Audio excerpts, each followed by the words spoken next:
हैदराबाद के LB stadium में Christmas तकरीब को सरकारी सतह पर मनाने का फैसला किया गया है। 21 दिसंबर को शाम 6:30 बजे एलबी स्टेडियम में तकरीब मुनक्किद होगी। इस तकरीब में वज़ीर आला रेवंत रेड्डी मेहमान खुसूसी की हैसियत से शिरकत करने वाले हैं। आज तेलंगाना हुकूमत के मुशीर मोहम्मद अली शब्बीर ने एलबी स्टेडियम पहुंचकर क्रिसमस तकरीबात की तैयारियों का जायजा लिया।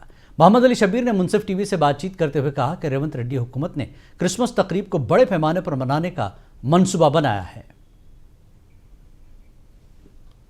तेलंगाना हुकूमत और ऑनरेबल चीफ मिनिस्टर अली जनाब रेवंत रेड्डी साहब ने 21 दिसंबर को तेलंगाना के क्रिश्चियंस भाइयों के लिए खुसूसी डिनर का एहतमाम किए हैं और केक कटिंग और क्रिश्चियन भाइयों के साथ सेलिब्रेशन करने का डेट फिक्स हुआ हो, उसके अरेंजमेंट्स के लिए हम आए हैं।